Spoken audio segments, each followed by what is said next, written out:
Mean की यहाँ से डिफाइन बोले तो क्या बन जाएगा, अर्थमेटिक मीन क्या होता है, sum of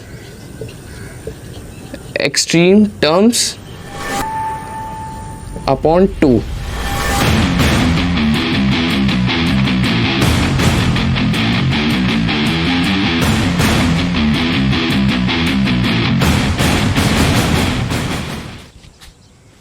hey guys, this is Nishant Paliwal और स्वागत है आपका मैथिक्स में। आज हम पढ़ रहे होंगे selection of terms in an AP, arithmetic mean और sum of any terms of an AP. ये एपी लेक्चर का जो हमारी एपी है चैप्टर नंबर 5 क्लास 10th का, उसका पार्ट 3 है। पार्ट 1 और पार्ट 2 में हम इससे पहले के सारे कंसेप्ट कवर कर चुके हैं, प्लस क्वेश्चन भी कर चुके हैं।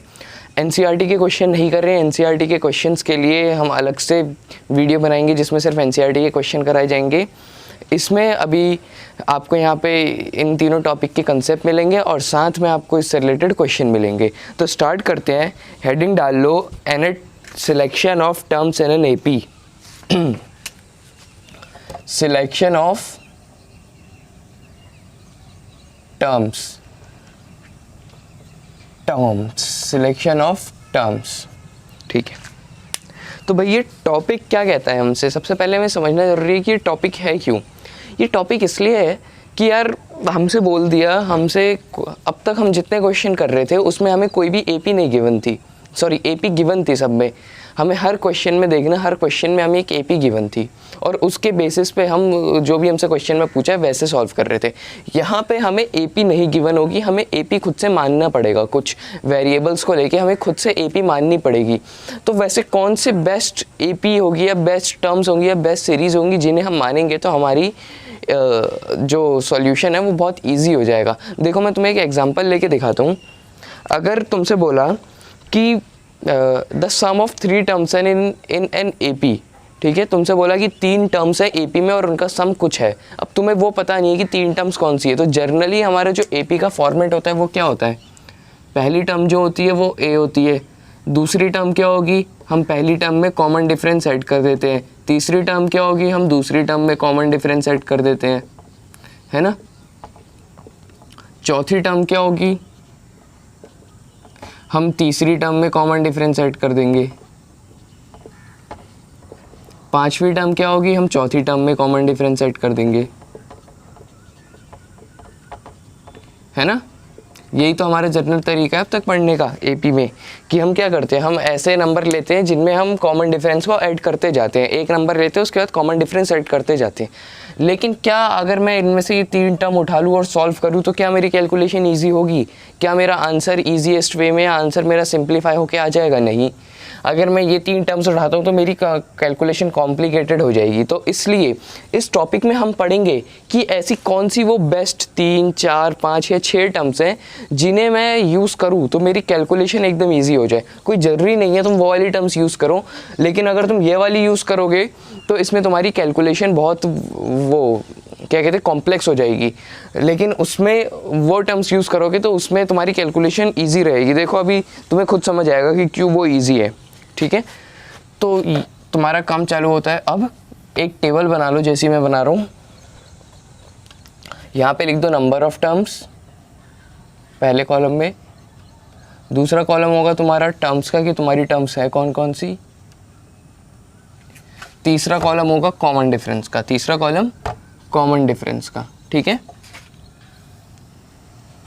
ठीक है। तो अगर हमसे बोला कि 3 टर्म्स एपी में है, अगर हमसे बोला कि 3 टर्म्स एपी में है तो हम कौन सी वो 3 टर्म्स लेंगे? वो 3 टर्म्स होंगी a माइनस डी, ए और a plus d, a minus d, a और a प्लस डी।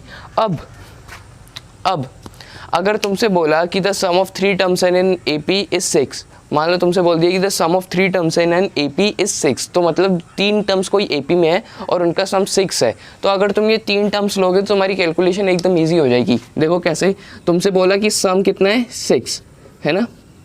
तो मैं इन तीनों का सम ले लेता हूँ, क्या बनेगा a minus d plus a plus D, ये बनेगा इक्वल टू 6। देखो d से d कैंसिल हो गया, 3a इक्वल टू 6। तो a की वैल्यू तुम्हें डायरेक्टली एक कांस्टेंट में मिल गई, है ना।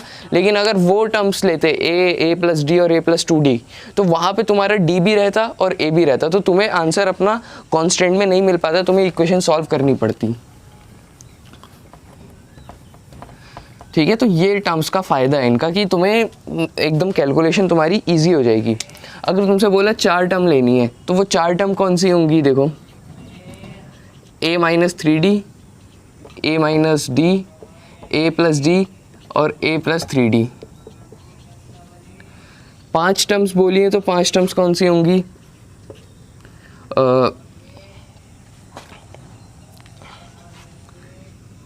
a minus 2d, a minus d, a plus D और a प्लस 2d। अगर तुमसे 6 टर्म्स बोली हैं एपी में, तो 6 टर्म्स कौन सी होंगी, a minus 5d, a minus 3d, a minus d, a plus d, a plus 3d और a प्लस 5d। तो ये तुम्हें टर्म सिलेक्ट करनी है। अगर तुमसे बोला हो जो तुम्हारे सिलेबस में एनसीईआरटी में या बाकी चीज़ों में क्वेश्चन मिलेंगे, वो मिलेंगे 3 टर्म्स के, कभी कभी मुश्किल तुम्हें 4 टर्म्स की मिल जाए। लेकिन अगर तुम जैसे कंपटीशन की तैयारी कर रहे हो, एनटीएससी ओलंपियाड वगैरह की, तो उसमें यार हो सकता है तुमसे यहाँ तक पूछ ले 6 टर्म्स तक। ठीक है, अब तुम्हें क्या करना है, 6 टर्म्स तक पूछ लिया, वो तुमसे 7 भी पूछ सकता है, 8 भी पूछ सकता है, तो तुम्हें खुद से बनानी पड़ेगी।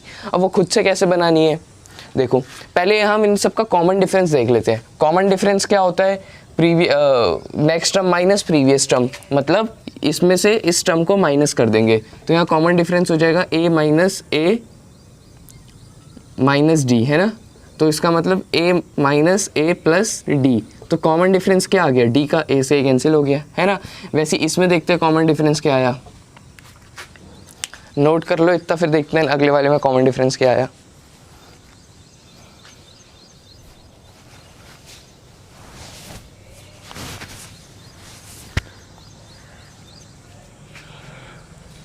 चलो नेक्स्ट वाले में देखते हैं कॉमन डिफरेंस क्या आया।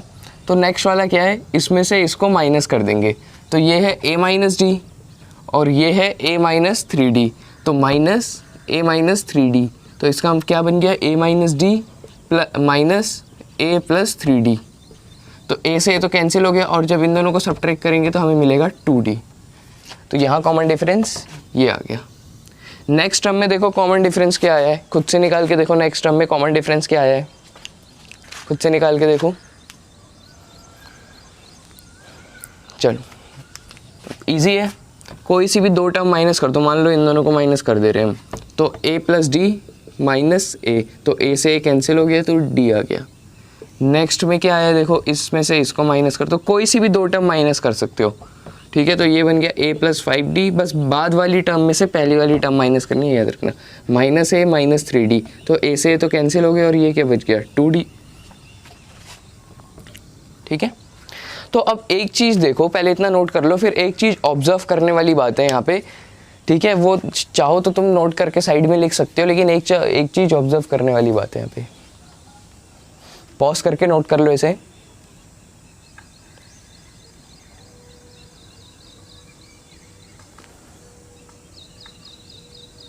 चलो देखो, जब भी तुमसे ऑड नंबर ऑफ टर्म्स पूछा है, नंबर ऑफ टर्म्स क्या है तुम्हारी, ऑड, नंबर ऑफ टर्म्स कैसी है, ऑड, तो कॉमन डिफरेंस आ रहा है तुम्हारा d का, चाहे 3 में देख लो चाहे 5 में देख लो। ठीक है, तो तुमसे अगर पूछा जाए कि 7 टर्म्स बनाओ, तो तुम्हें याद रखना है कि तुम जो भी टर्म्स लोगे, ठीक है, जो भी टर्म्स लोगे वो तुम्हारी कॉमन डिफरेंस उसमें d का होना चाहिए, तब तुम्हारी वो अच्छी बनेगी, मतलब सही टर्म्स बनेंगी वो। ठीक है, वैसे ही अगर तुम नंबर ऑफ टर्म्स क्या देखोगे, नंबर ऑफ टर्म्स देखोगे कि अगर इवन है, चाहे 4 की देख लो चाहे 6 की देख लो, तो कॉमन डिफरेंस 2d आ रहा है, कॉमन डिफरेंस 2d आ रहा है। तो तुमसे अगर पूछा जाए कि 8 टर्म्स बनाओ या 10 टर्म्स बनाओ, तो तुम्हें ये याद रखना है कि कॉमन डिफरेंस तुम्हें 2d का रहना, तो तुम्हारी टर्म ईजिली बन पाएगी। ये एक ऑब्जर्व करने वाली चीज़ है। ठीक है, यहाँ तुम्हारे बोर्ड्स में तो कहीं पर नहीं पूछा जाएगा, 3 से ऊपर या 4 से ऊपर तो कहीं नहीं पूछा जाएगा, लेकिन हो सकता है कि कॉम्पिटिशन में पूछ ले। ठीक है, तो वो तुम्हें याद रखनी है ये चीज़ें, कि अगर तुमसे ऑड नंबर ऑफ टर्म्स बोला है तो कॉमन डिफरेंस d का है, अगर इवन नंबर ऑफ टर्म्स बोला है तो कॉमन डिफरेंस 2d का है।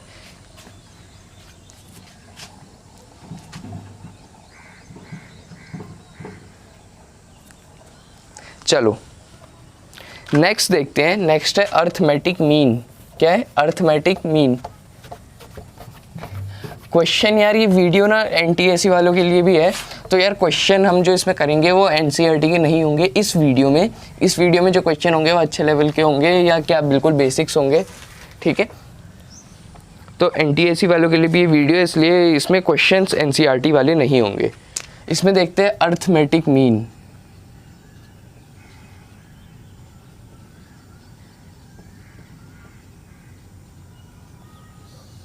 Arithmetic mean, arithmetic mean. देखो अर्थमेटिक मीन क्या होता है, अगर तुमसे बोला कि 3 टर्म्स ABC हैं, 3 टर्म्स, और वो है AP में, आर इन AP, 3 टर्म्स है ABC और ये किसमें है? AP में, तो तुम यहाँ से क्या कंक्लूड करोगे? क्या कंक्लूड करोगे? यहाँ से देखो, तुम बोलोगे कि B माइनस A जो है वो भी कॉमन डिफरेंस के बराबर होगा, और C माइनस B जो है वो भी कॉमन डिफरेंस के बराबर होगा, है ना। तो यहाँ से तुम कंक्लूड कर सकते हो कि जो B माइनस A है वो C माइनस B के बराबर है। ये इतनी बात समझ आती है? इतनी बात समझ आती है। देखो हमने 9th में पढ़ा था, हमने 9th में क्या पढ़ा था कि if two or more things are equal to one thing then they all are equal.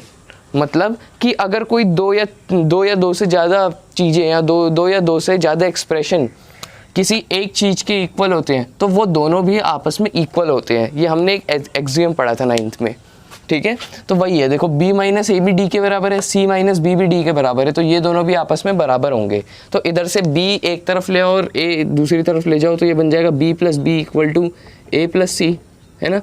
तो ये बन जाएगा 2B equal to A plus C, और B की वैल्यू आ जाएगी A प्लस C अपॉन 2।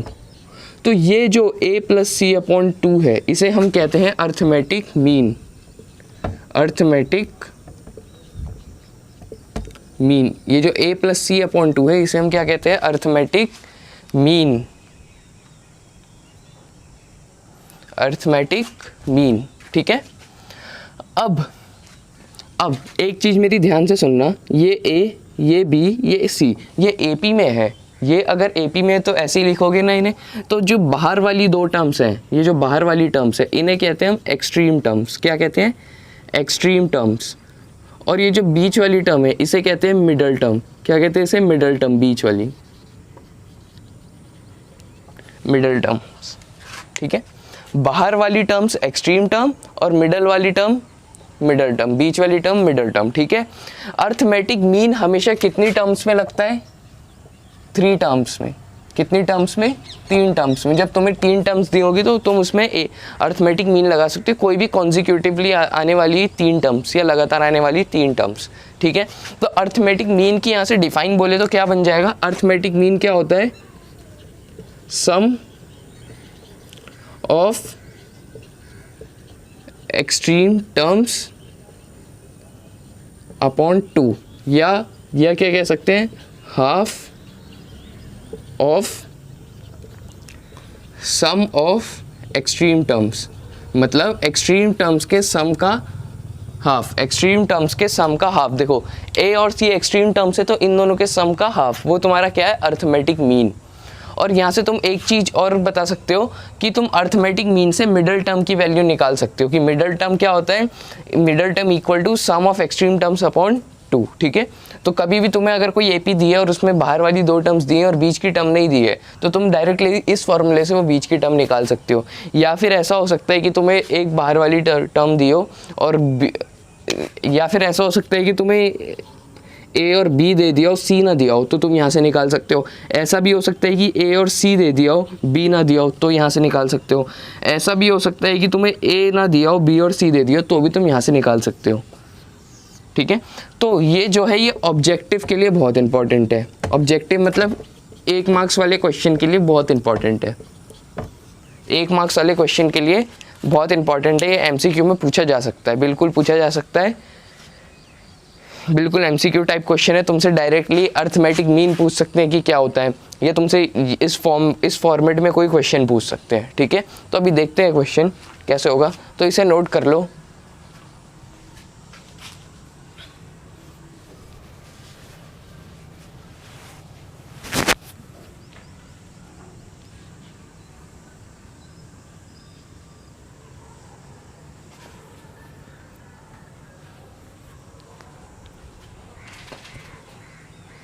चलो क्वेश्चन देखते हैं, क्वेश्चन देखते हैं।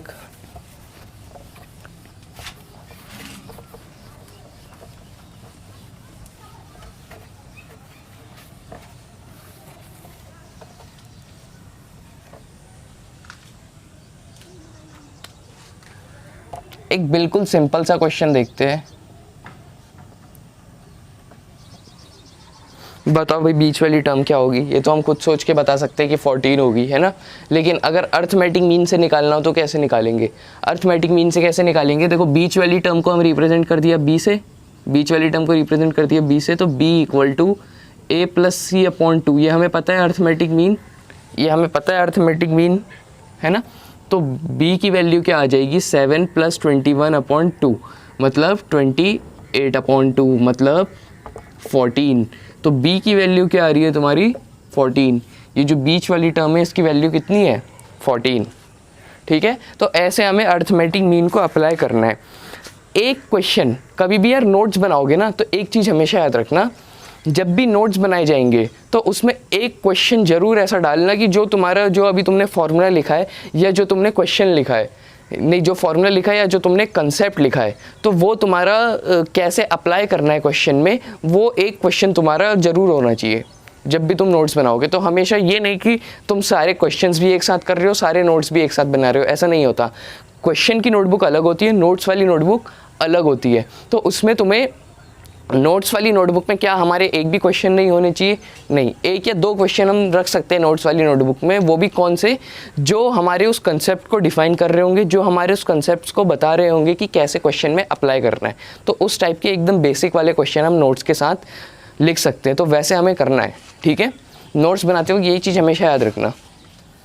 चलो अब कुछ इसका क्वेश्चन देखते हैं जो बुक में है, जो बुक में से उठाए हैं क्वेश्चन। ठीक है, तो पहला क्वेश्चन कह रहा है, पहला क्वेश्चन कह रहा है कि if 2x, x plus 10, 3x plus 2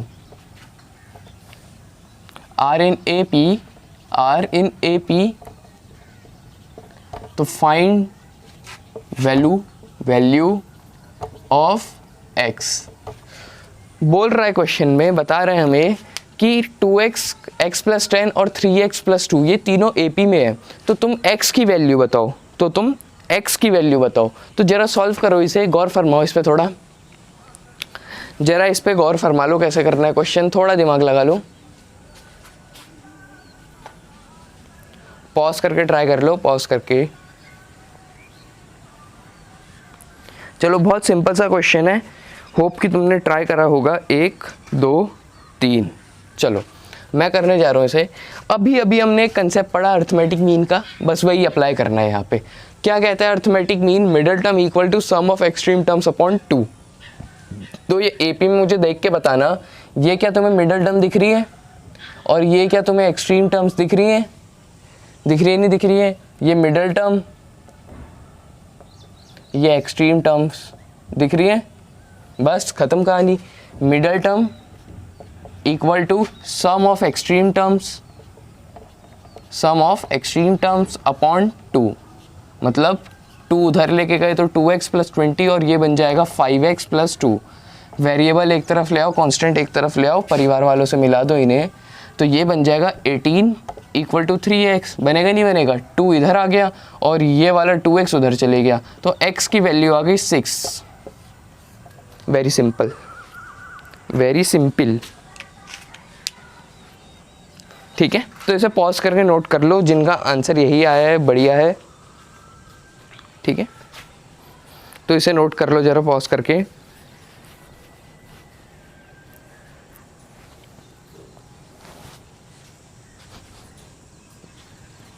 चलो नेक्स्ट क्वेश्चन देखते हैं, नेक्स्ट क्वेश्चन देखते हैं। नेक्स्ट क्वेश्चन क्या मांग रहा है? नेक्स्ट क्वेश्चन कह रहा है the sum of 3 terms in an AP, 3 terms in an AP is -3 and their product is 8, product is 8, तो find the terms, find the terms. अब ये टर्म्स की जगह नंबर भी लिखा हुआ हो सकता है, तो सिमिलरली तुम्हें वही कंसेप्ट लगाना है जो अभी बताया पहले मतलब स्टार्टिंग में, ठीक है। तो ज़रा इस क्वेश्चन पे देख लो, थोड़ा दिमाग फरमा लो इस पे अपना। एक हिंट दे देता हूँ, देखो इसमें बोला है कि the sum of 3 terms in an AP, मतलब तुम्हें एपी तो गिवन है नहीं, लेकिन तुमसे बोला है कि कोई ऐसी 3 टर्म्स हैं जिनका सम -3 हो रहा है और जिनका प्रोडक्ट 8 हो रहा है, तो तुम्हें वो टर्म्स निकालनी है। तो कोई वो ऐसी टर्म्स हमने किस टॉपिक में पढ़ी थी, सिलेक्शन ऑफ टर्म्स में, और मैंने तुम्हें एक चार्ट या टेबल बनवाई थी। तो उस चार्ट में जो हमने 3 टर्म्स के लिए कौन कौन सी टर्म्स लिखी थी, a-d, a और a+d, तो बस वहीं से तुम्हें क्या करना है, एक बार ही उनका सम लेना है, उसे -3 के बराबर रखना है, एक बार ही उनका प्रोडक्ट लेना है, उसे 8 के बराबर रखना है।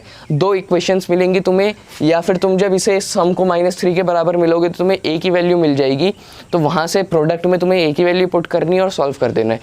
जब तुम इतना काम कर लोगे, जब तुम यहाँ से 2 इक्वेशन टाइप बना लोगे, तो तुम्हारा सिंपल वो अभी हमने कुछ दिन पहले चैप्टर पढ़ा था, pair of linear equation in 2 variables, उस टाइप का क्वेश्चन बन जाएगा, सब्स्टिट्यूशन मेथड वाला क्वेश्चन बन जाएगा, ठीक है।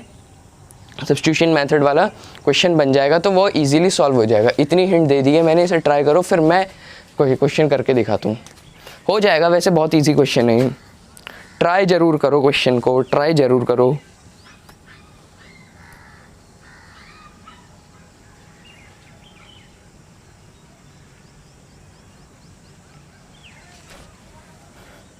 चलो 1 2 3 मैं ट्राई कर रहा हूँ। देखो सबसे पहला काम कि हम 3 टर्म्स मान ले, तो let the 3 terms in an AP be, कौन कौन सी 3 टर्म्स थी, वो a-d, a और a+d, है ना। ये 3 टर्म्स थी जो हमारी एपी में थी, जो हमसे एपी में मांगी थी या पूछी थी या बताई थी, है ना। तो ये 3 टर्म्स थी। अब कह रहा है इनका सम, तो पहले सम ले लेते हैं। इनका सम क्या होगा, सबको जोड़ दो। कितना कह रहा है,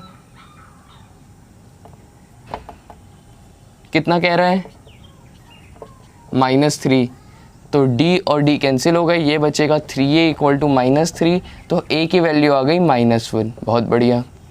चलो एक लाइन से एक काम खत्म, a की वैल्यू आ गई। नेक्स्ट क्या है, इनका प्रोडक्ट, भाई इनका प्रोडक्ट भी ले लेते हैं।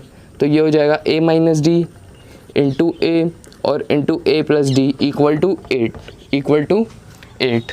a की वैल्यू जरा -1 पुट कर दो यहाँ पे, a की वैल्यू -1 पुट कर दो। चलो -1 पुट करते हैं, चलो या बाद में करेंगे, पहले सॉल्व कर लेते हैं। तो ये देखो a-d मल्टीप्लाई a+d क्या बन जाएगा, कोई हमने आइडेंटिटी पढ़ी है, x - y into x+y equal to x² minus y², ये आइडेंटिटी पढ़ी है ना हमने। तो वही बन रहा है x - y इंटू x+y, तो x² minus y² into a, ऐसी बच गया।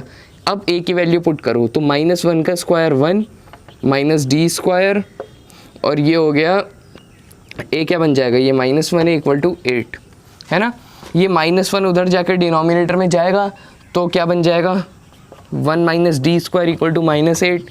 यार ये सिंप्लीफिकेशन तो समझ आता होगा ना, ये सिंप्लीफिकेशन तो समझ आता होगा। अब यहाँ से d² की वैल्यू निकालो, तो d² एक तरफ और प्लस का 8 + 1, तो d² की वैल्यू आ गई 9। तो d की वैल्यू क्या आ जाएगी, √9, तो ये क्या आ जाएगा, +-3। ध्यान देने वाली बात क्या है, ध्यान देने वाली बात ये है कि यहाँ पे जो हमारा अंडर रूट है, यहाँ पे जब भी हम अंडर रूट से, यहाँ पे नहीं कहीं पर भी, जब भी हम अंडर रूट से कोई भी नंबर को बाहर निकालेंगे, ठीक है, किसी भी नंबर को अंडर रूट से बाहर निकालेंगे, तो हमारा +- का साइन ज़रूर आएगा, +- का साइन ज़रूर आएगा। इसके पीछे का कंसेप्ट क्या है वो कभी और डिस्कस करेंगे। बस इतना याद रखो कि जब भी हम अंडर रूट के अंदर से कोई भी नंबर बाहर निकालेंगे, ठीक है, चाहे वो परफेक्ट स्क्वायर हो या ना हो, तो क्या आएगा उसके आगे, +- का। बल्कि हमें ऐसा कहना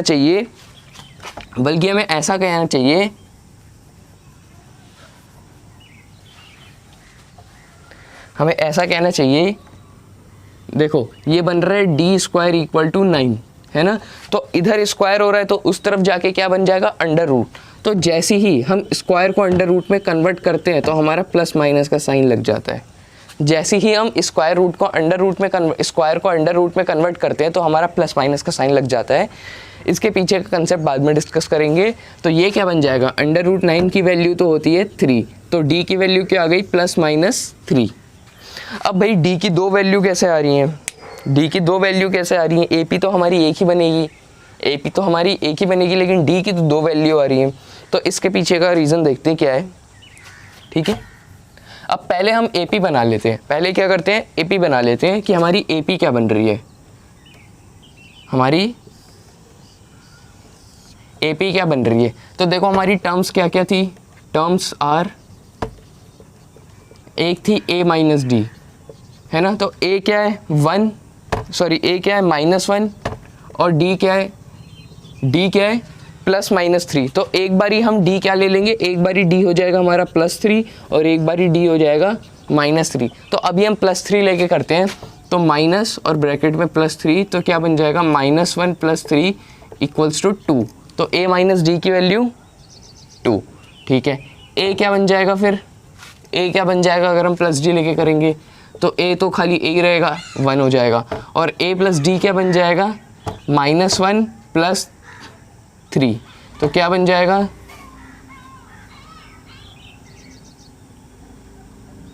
सॉरी यहाँ पे मिस्टेक हो गई, सॉरी वेरी सॉरी, यहाँ पे एक मिस्टेक हो गई, ये बनेगा -4, क्योंकि plus minus minus opposite sign है तो हमेशा सब्ट्रैक्ट करेंगे। और यहाँ क्या बन जाएगा 2।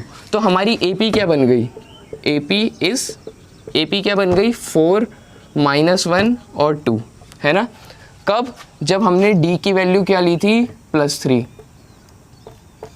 अब एक बात बताता हूँ, चुपके से सुनना, एक बात बताता हूँ चुपके से सुनना, कि अगर तुम डी की वैल्यू नेगेटिव लेते ना, यहाँ पे डी की वैल्यू अगर -3 लेते तो तुम्हारी ये ए पी उलट जाती, तुम्हारी ये ए पी उलट जाती, तुम्हारी ये ए पी उलट जाती। इसका मतलब अगर तुम डी की वैल्यू -3 लेके सॉल्व करते तो तुम्हारी ए पी क्या बनती, तुम्हारी ए पी बनती 2 -1 और -4, ये थी। तो ए पी तो सेम है, ए पी तो सेम है, लेकिन बस क्या है, एक उल्टी है एक सीधी है ना।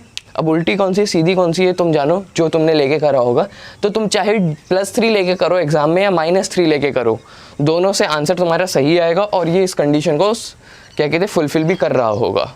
चेक कर लो, वरना देखो प्रोडक्ट बोला है 8, मतलब इन तीनों का प्रोडक्ट 8 आना चाहिए। तो -4 × -1 +4 +4 × 2 8, सम बोला है -3 आना चाहिए, तो -1 -4 -5 -5 और +2 -3, ठीक है। तो ये हमारा पूरा इसका कंप्लीट सॉल्यूशन था। तो मैं बस एक ही बार ये या तो +3 लेके दिखा देना या -3 लेके दिखा देना, ठीक है।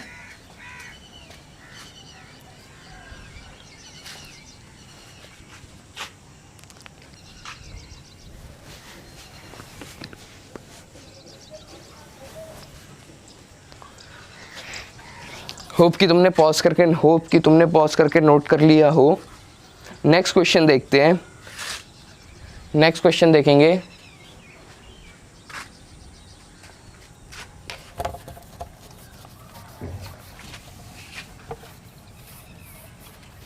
नेक्स्ट क्वेश्चन थोड़ा अच्छा क्वेश्चन है, ठीक है, देखते हैं क्या है।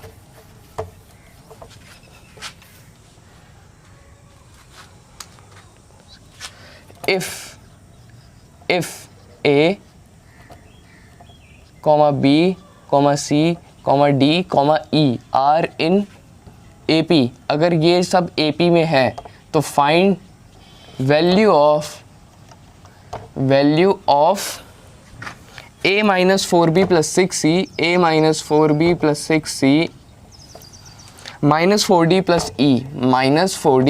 E। इसे पॉज करके ट्राई कर लो, बहुत अच्छा क्वेश्चन है ये। एक छोटा सा कंसेप्ट लगेगा जो हमने शायद फर्स्ट वीडियो में या सेकंड वीडियो में पढ़ा है, ठीक है, पार्ट 1 में या पार्ट 2 में पढ़ा है हमने एक कंसेप्ट।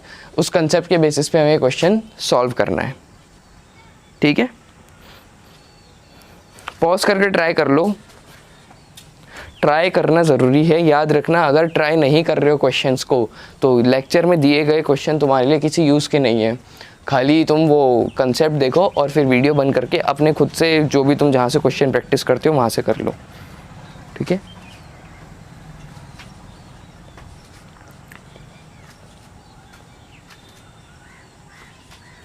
चलो मैं करूं, होप कि तुमने ट्राई कर लिया होगा।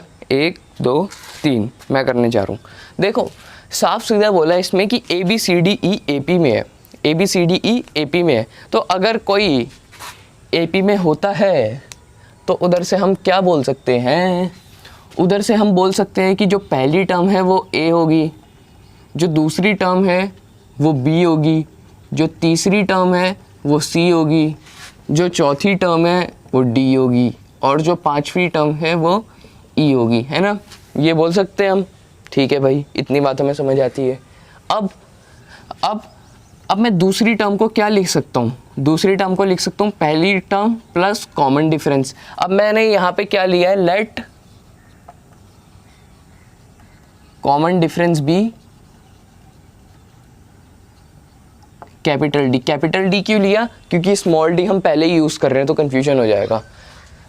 अच्छा सा लिख देते हैं, अच्छा नहीं दिख रहा लिखने में, दिखने में अच्छा नहीं लग रहा है ना, थोड़ा सुंदर सुशील सा, सुंदर सुशील लिखते हैं इसे ज़रा। तो let common difference be common difference be D, common difference हो गया डी। तो मैं दूसरी टर्म को क्या लिख सकता हूँ, पहली टर्म प्लस कॉमन डिफरेंस, है ना। इसका मतलब मैं b की वैल्यू क्या लिख सकता हूँ, a प्लस डी, b की वैल्यू a प्लस डी। अरे कॉमन डिफरेंस है हमारा कैपिटल D, ठीक है, कॉमन डिफरेंस है कैपिटल D, तो b की वैल्यू हो गई a प्लस डी। सिमिलरली मैं c की वैल्यू क्या लिख सकता हूँ, अब डायरेक्टली इस पॉइंट पे आते हैं, ठीक है। तो सिमिलरली मैं c की वैल्यू क्या लिख सकता हूँ, सेकेंड टर्म प्लस डी। तो सेकेंड टर्म है मेरी a प्लस डी और इसमें d प्लस करेंगे तो आ जाएगा a प्लस 2d। तो c की वैल्यू क्या आ गई, a प्लस 2d, बहुत बढ़िया। वैसे ही मैं d की वैल्यू क्या लिख सकता हूँ, a plus 2d plus d, मतलब तीसरी टर्म में मैं d को ऐड कर दूंगा, तीसरी टर्म में मैं d को ऐड कर दूंगा। तो तीसरी टर्म मेरी थी, तीसरी टर्म थी मेरी c, ध्यान से देखना जरा, यहाँ पे तीसरी टर्म थी मेरी c प्लस d, है ना। तीसरी टर्म में कॉमन डिफरेंस को ऐड कर दिया। अब तीसरी टर्म की मैंने यहाँ पे वैल्यू निकाली तो है a प्लस 2d, तो मैं डायरेक्टली c को क्या लिख सकता हूँ, a प्लस 2d, और यहाँ पे d पहले से ही है तो a प्लस 3d। और वैसे ही मैं पाँचवीं टर्म को क्या लिख सकता हूँ, पाँचवीं टर्म को क्या लिख सकता हूँ, e को a plus 3d plus d। इतनी बात समझ आती है यहाँ पे, यहाँ पे इतनी बात समझ आ रही है। फिर से देख लो क्या करा मैंने क्या करा, मैंने देखा कि भाई ये हमें AP में दे रखा है, बहुत बढ़िया क्वेश्चन में ये हमें AP में दे रखा है। तो अगर AP में दे रखा है तो कुछ इस तरीके से हमारी टर्म्स का डिज़ाइन होगा कि पहली टर्म A, दूसरी B, तीसरी C, चौथी D और पांचवी E, है ना। अब अगर इस तरीके से हमारा डिज़ाइन होगा तो हमें एक चीज़ पता है कि अगर हमें नेक्स्ट टर्म निकालनी है तो हम पिछली टर्म में कॉमन डिफरेंस को ऐड कर देते हैं। तो भाई मैंने कॉमन डिफरेंस कैपिटल D मान लिया। अब कैपिटल D क्यों माने, स्मॉल d लेते हैं हम, तो भाई स्मॉल d हमें पहले से ही दे रखा है तो हमने कुछ और कैपिटल D मान लिया। तुम कुछ मान लो, z मान लो, उसे तुम x मान लो, तुम a मान लो, तुम x मान लो, y मान लो, कुछ मान लो, ठीक है। अब हमें इतना पता है कि अगर हमें नेक्स्ट टर्म निकालनी है तो हम पिछली टर्म में कॉमन डिफरेंस को ऐड करते हैं। तो इसका मतलब अगर मुझे दूसरी टर्म निकालनी है तो मुझे पहली टर्म में कॉमन डिफरेंस ऐड करना पड़ेगा। तो पहली टर्म थी a, उसमें मैंने कॉमन डिफरेंस ऐड कर दिया। दूसरी टर्म थी मेरी b, तो हमें पता चल गया कि b की वैल्यू a प्लस डी है। चलो तीसरी टर्म निकालनी है तो दूसरी टर्म में हमें कॉमन डिफरेंस ऐड करना पड़ेगा। तो दूसरी टर्म थी b में हमने कॉमन डिफरेंस ऐड कर दिया। लेकिन यहाँ पे b की वैल्यू a प्लस डी हमने निकाल ली, तो मैंने यहाँ पे b की जगह क्या लिख दिया, a प्लस डी। b की जगह क्या लिख दिया, a plus d equal to a plus 2d। वैसे ही हमें चौथी टर्म निकालनी है तो तीसरी टर्म में कॉमन डिफरेंस ऐड करेंगे। तीसरी टर्म थी a प्लस 2d, मतलब तीसरी टर्म थी c और c की वैल्यू आ रही थी a प्लस 2d, तो a प्लस 2d में d ऐड करा तो a प्लस 3d। वैसे ही पाँचवीं टर्म निकालनी है, पाँचवीं टर्म थी पाँचवीं टर्म निकालनी है e, तो पाँचवीं टर्म है e, और e में हमने क्या करा, E equal to D plus D मतलब small D plus common difference. तो स्मॉल डी की वैल्यू हमने यहाँ से निकाली थी, कॉमन डिफरेंस ऐड करा तो ये मिल गया। इतनी बात समझ आ गई, इतनी बात समझ आ गई।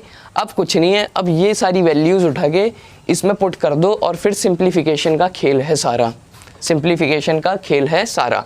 तो ए ही रहेगा माइनस इंटू 4 इंटू बी की वैल्यू क्या निकाली ए प्लस डी,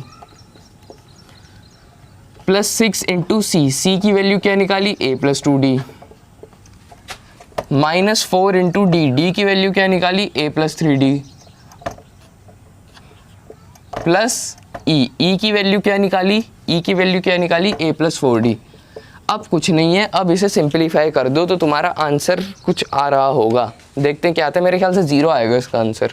ठीक है, तो ये ए तो ऐसे ही रहेगा, ब्रैकेट खोला, माइनस का 4a बना, ध्यान से देखना, या तो खुद सिंप्लीफाई कर लो, नहीं कर रहे हो तो यहाँ देख लो ध्यान से, और ये बन गया माइनस का 4d, है ना, माइनस का 4 मल्टीप्लाई डी माइनस का 4d, plus 6 into A 6a, 6 into 2d 12d, minus 4 into A 4a, minus का 4 इंटू 3d माइनस का 12d, plus a plus 4d, है ना, a प्लस 4d।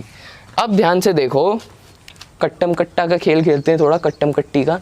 तो प्लस का 12d और माइनस का 12d यहाँ चले गए, बहुत बढ़िया। ठीक है, प्लस का 12d और माइनस का 12d यहाँ कट गया, ओके। प्लस का 4d और माइनस का 4d यहाँ कैंसिल हो गया, ये भी ठीक है। प्लस का 4d और माइनस का 4d यहाँ कैंसिल हो गया। अब जरा a वाली टर्म्स पे गौर फरमाएं, तो ये बन जाएगा माइनस का 3a, है ना, ये बन जाएगा माइनस का 3a, और यहाँ भी क्या बन जाएगा माइनस का 3a, है ना, और ये बन जाएगा बीच में प्लस का 6a। समझ आ रही है बात? इन दोनों को सॉल्व करा, a माइनस 4a को तो माइनस 3a, इन दोनों को सॉल्व करा, माइनस का 4a प्लस a तो माइनस का 3a, और बीच में 6a रह गया था, तो माइनस का 3a और माइनस का 3a मिलके बन जाएगा क्या, माइनस का 6a, माइनस का 6a, या ऐसे समझ लो माइनस का 3a और प्लस का 3a मिलके बना देंगे प्लस का 3a, और ये बन जाएगा माइनस का 3a, ये ऐसे ही रह गया। इन दोनों को सॉल्व करा तो मिल गया हमें प्लस का 3a, ये ऐसे ही रह गया, ये इनका आंसर आ गया 0, शून्य। ये आंसर आ गया शून्य। शून्य का बहुत बड़ा रोल है, नंबर के पहले लग जाए तो वैल्यू ख़त्म, बाद में कर दे तो वैल्यू बढ़ जाती है नंबर की, है ना। तो अगर पेपर में तुमने ये कंसेप्ट नहीं लगाया और ये सिंप्लीफाई नहीं करा तो तुम्हें पेपर में भी मिलेगा आंसर के साथ शून्य, वही शीट पे लिखा होगा शून्य। ठीक है, तो पॉज करके इसे नोट कर लो और ध्यान में रखो क्या बातें बताई जा रही हैं। चलो एक नेक्स्ट क्वेश्चन करते हैं इसी टॉपिक पे एक और क्वेश्चन कर लेते हैं। इस क्वेश्चन के बाद पढ़ेंगे फिर सम क्या होते हैं एपी में। कोई डेरिवेशन नहीं है उसमें, कुछ नहीं है, बस 2 छोटे छोटे फॉर्मूले हैं, वो फॉर्मूले समझो और क्वेश्चन को करो।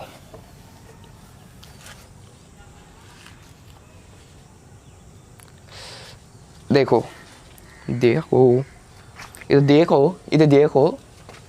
इधर the angles of an triangle are in AP of a triangle होना चाहिए, of a triangle are in AP, तो फाइंड द एंगल्स। अच्छा, इसमें एक इन्फॉर्मेशन और गिवन है, मैं सोचूं इसमें एक इन्फॉर्मेशन और गिवन है, the sum of angles of an triangle are in AP and the largest angle is twice smallest angle. जो लार्जेस्ट एंगल है वो दुगना है किसके, स्मॉलेस्ट एंगल के। तो तुम्हें क्या निकालना है, फाइंड एंगल्स। तुम्हें क्या निकालने हैं, वो एंगल्स। ये क्वेश्चन कर लो, काफ़ी अच्छा क्वेश्चन है, काफ़ी इजी क्वेश्चन है। इसे देखो, एंगल सम प्रॉपर्टी याद होगी, एंगल सम प्रॉपर्टी याद होगी, एक तो वो लगनी है, दूसरा तुम्हें क्वेश्चन में कंडीशन गिवन है तो वहाँ दोनों से दो इक्वेशन बनाओ, उन्हें सॉल्व करो, ए और डी की वैल्यू निकालो, ए और डी की वैल्यू उसमें पुट करो। पॉज करके ट्राई कर लो, एक अंदरूनी बात छुपी है इस क्वेश्चन में जो तुम्हें सामने सामने नहीं बोली है, जो तुमसे सामने सामने नहीं बोली है, ठीक है। तो पॉज करके ट्राई कर लो।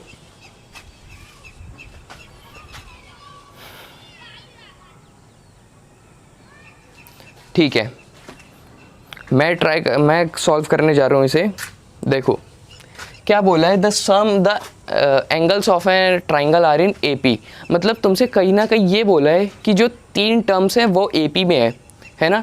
ट्राइंगल में तीन एंगल होते हैं, ध्यान से समझना, ट्राइंगल में तीन एंगल होते हैं और वो तीन एंगल की तुम्हें वैल्यू इसमें गिवन नहीं है। तो इसका मतलब जो हमने एक पहले क्वेश्चन करा था उसी की तरह तो नहीं बन गया ये कि द सम ऑफ थ्री, जो हमने पहले क्वेश्चन करा था क्या था, the sum of three terms in an AP is -3। तो वही इसमें दे रखा है कि the angles of an triangle are in AP. तो देखो हमें पता है कि ट्राइंगल्स के सारे एंगल का सम कितना होता है, ट्राइंगल्स के सारे एंगल का सम कितना होता है। ये हमारा एक त्रिकोण है ट्राइंगल और इसके ये तीन एंगल है ए बी और सी। तो हमें पता है कि ए प्लस बी प्लस सी कितना होगा 180 डिग्री। एंगल सम प्रॉपर्टी क्या होती है, एंगल सम प्रॉपर्टी 9th में पढ़ी थी ना, the sum of interior angles of a triangle is supplementary या इज 180, ठीक है।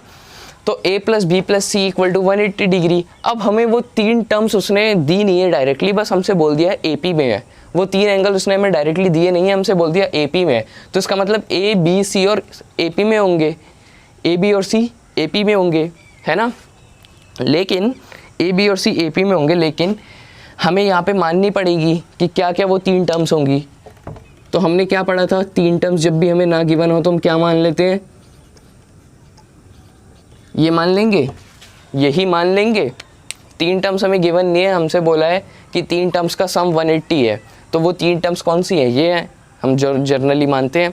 अब ये हमने मान ली, अब हमसे बोला इनका सम 180 है, तो एक इक्वेशन यहाँ से बना लो, क्या बन जाएगी, a minus d plus a plus d equal to 180, equal to 180। D से डी मर गया तो ये बचेगा 3a इक्वल टू 180 और a की वैल्यू आ जाएगी 60, a की वैल्यू आ जाएगी 60। बहुत बढ़िया। दूसरी बात क्या बोली है, the largest angle is twice the smallest angle. जो तुम्हारा इन तीनों में लार्जेस्ट एंगल है वो क्या है, ट्वाइस है स्मॉलेस्ट एंगल के। लार्जेस्ट एंगल ट्वाइस है, दुगना है स्मॉलेस्ट एंगल के। तो ध्यान से देखना इसमें लार्जेस्ट एंगल कौन सा होगा, ध्यान से देखना इसमें लार्जेस्ट एंगल कौन सा होगा। देखो इसमें एक तरफ d ऐड हो रहा है और एक तरफ d सब्ट्रैक्ट हो रहा है और बीच में एक मिडल टर्म है, ठीक है, और इसी में d ऐड हो रहा है, इसी में d सब्ट्रैक्ट हो रहा है। तो अगर मैं तुमसे बोलूं कि 5 है और 5 में 3 सब्ट्रैक्ट कर लो, 5 में 3 ऐड कर लो और 5 में 3 सब्ट्रैक्ट कर लो, तो यहाँ बनेगा 2, यहाँ बनेगा 5, यहाँ बनेगा 8। तो इसका मतलब जिसमें ऐड हो रहा है वो वाली टर्म बड़ी है, जिसमें सब्ट्रैक्ट हो रहा है वो वाली टर्म सबसे छोटी है। तो सिमिलरली केस यहाँ पे बनेगा, जिसमें डी ऐड हो रहा है तो ये सबसे बड़ी है और ये वाली सबसे छोटी है, ठीक है। ये इतनी बात हमें समझ आनी चाहिए, ये बहुत छोटे लेवल की बात है तो ये हमारे दिमाग में घुसनी चाहिए, इतनी बात हमें समझ आनी चाहिए, ठीक है। तो a प्लस डी होगा सबसे बड़ी टर्म और a माइनस डी होगी सबसे छोटी टर्म। तो अब क्या कह रहा है कि जो सबसे बड़ी टर्म है वो छोटी के 2 गुने के बराबर है। तो सबसे बड़ी टर्म बराबर 2 गुने ऑफ छोटी, 2 गुने ऑफ छोटी, सबसे बड़ी टर्म इक्वल टू 2 गुना ऑफ छोटी। अब a की वैल्यू पुट कर दो तो क्या बन जाएगा, 60 plus d equal to 2 into 60 minus 2 into d, है ना। ब्रैकेट खोलेंगे और यहाँ पे a की वैल्यू पुट करेंगे तो ये बनेगा, ये बन जाएगा 60, ये ऐसा करो, इधर रहने दो d और इधर से माइनस 2d बन गया प्लस का 2d और इधर से प्लस का 60 बन गया माइनस का 60। तो ये बन गया 60 इंटू 2 120 और ये प्लस का 60 बन गया इधर जाके माइनस का 60। तो ये बन गया 3d इक्वल टू 60। तो d की वैल्यू आ गई 20, बस ख़त्म। a और d की वैल्यू हमें मिल गई, इन्हें जाके यहाँ पुट कर दो। तो हमारा ये क्या बन गया, a की वैल्यू है 60, d की वैल्यू है 20, तो ये बन गया 40 डिग्री। a की वैल्यू है 60 तो ये 60 रहा और d की वैल्यू है d और यहाँ पे a की वैल्यू है 60 और d की वैल्यू है 20 तो ये बन गया 80। तो हमारे 3 एंगल जो AP में है वो कौन कौन से आ गए, 40, 60 और 180, ठीक है। और देख लो जो बड़ा वाला एंगल है वो छोटे के 2 गुने के बराबर है, जो बड़ा वाला एंगल है वो छोटे के 2 गुने के बराबर है। तो इसे पॉज करके नोट कर लो, काफ़ी आसान सा क्वेश्चन था तुम्हारे सामने ये, ठीक है।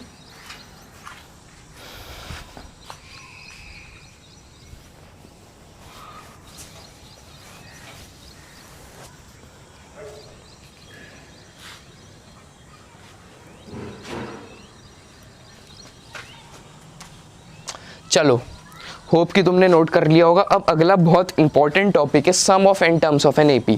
बहुत इंपॉर्टेंट टॉपिक है, हर जगह इससे सवाल पूछा जाता है, हर जगह।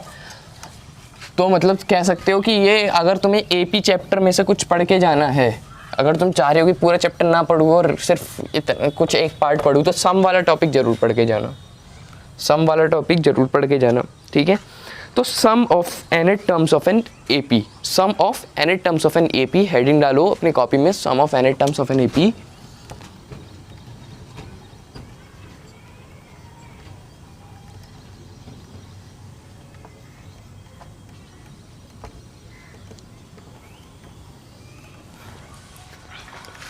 देखो ये जो टॉपिक है ये हमें बताएगा कि AP की n टर्म्स, मतलब AP की कितनी भी टर्म्स, कोई एक AP दे रखी है और उसमें कितनी भी टर्म्स है तो उनका सम कितना होगा। अब जैसे अगर मैं तुमसे बोलूं कि एक AP ये है, एक AP ये है,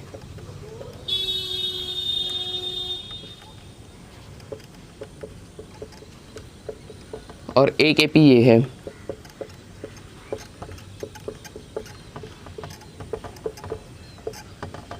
ठीक है। ये 3 AP है। बाप रे, तो बहुत ही छोटा हो गया, चलो कोई नहीं, अभी बड़ा लिखने की कोशिश करूँगा। ये 3 AP है और तुम्हें इन तीनों AP का सम फाइंड करना है, मतलब इसका सम, इसका सम और इसका सम कितना होगा। तो देखो इस वाली का सम कितना होगा, ऐसे लिख सकते हो 2 + 4 + 6 + 8 है ना। तो कितना हो गया, 4 2 6 6 12 और 20, 12 और 8 20 हो गया। इसका सम निकाल लेना। इसका सम कितना होगा, 3 + 6 + 9 + 12 + 15 + 18 + 18 इक्वल टू कितना होगा सम, 6 और 3 9, 9 9 18, 18 और 18 36, 36 और 12 48, 48 और 15 63, ठीक है।